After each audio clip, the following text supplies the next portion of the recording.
Once a match was going on in western India between Baroda and Mumbai. The manager of the Mumbai team was the legendary Vijay Merchant. Vijay Merchant, by the way, has been one of the most successful cricketers in history. Very few people know that he holds the record for the second highest batting average in first-class cricket.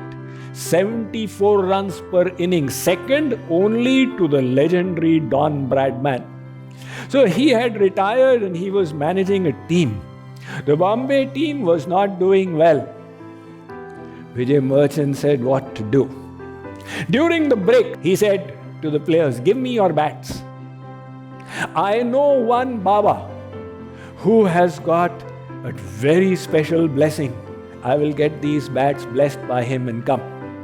He took the bats, rushed off, and before the lunch was over, he rushed back and he said, "Victory is ours. That Siddh Baba has blessed these bats. Go out and play."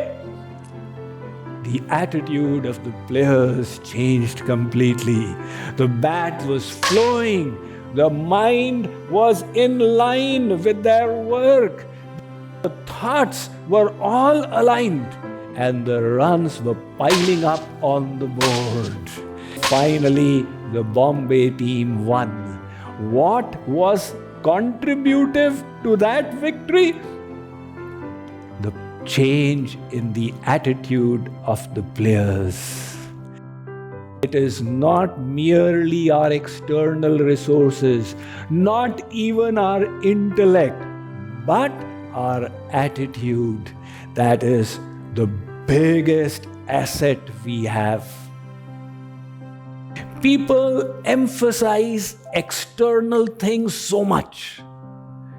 I need to correct this, I need to correct that. And at the same time, they forget of correcting their inside. Before they walk out of the home, they will decorate themselves, put on the lipstick and the ornaments. But did you think of decorating your attitudes?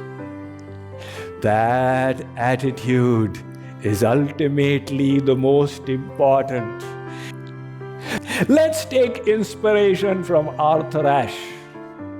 Arthur Ashe, some of you may remember, the first and I believe the only black male to have won the Wimbledon.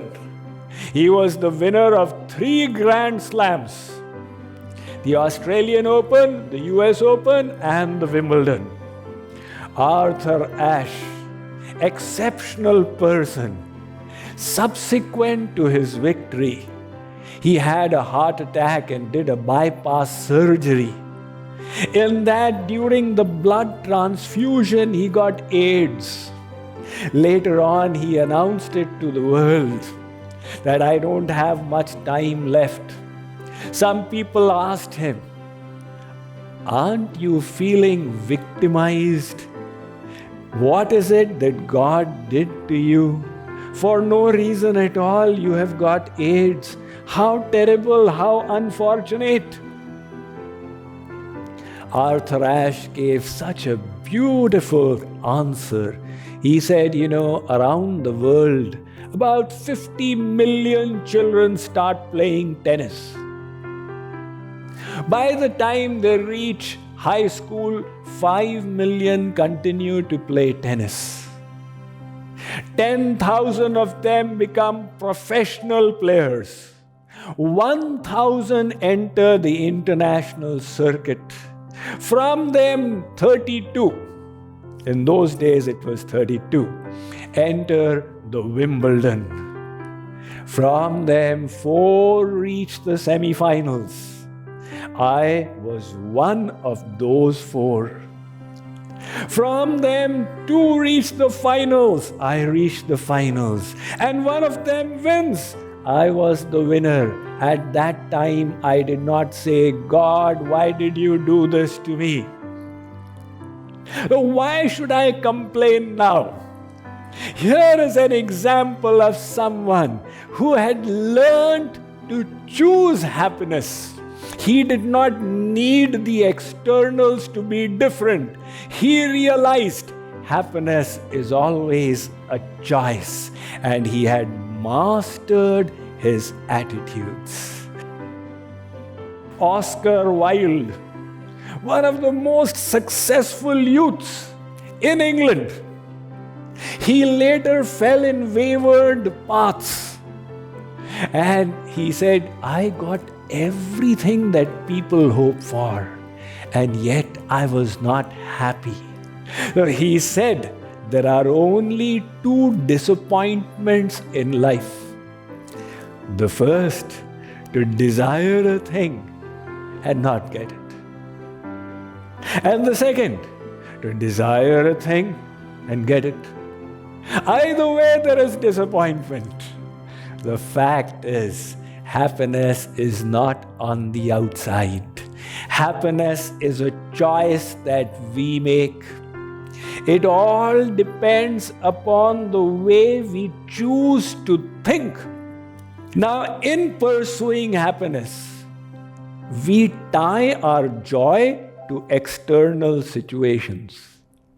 People think, right now I'm in school, I cannot be happy. If I become a graduate, I'll surely be happy. When they graduate, they get happiness for a little while.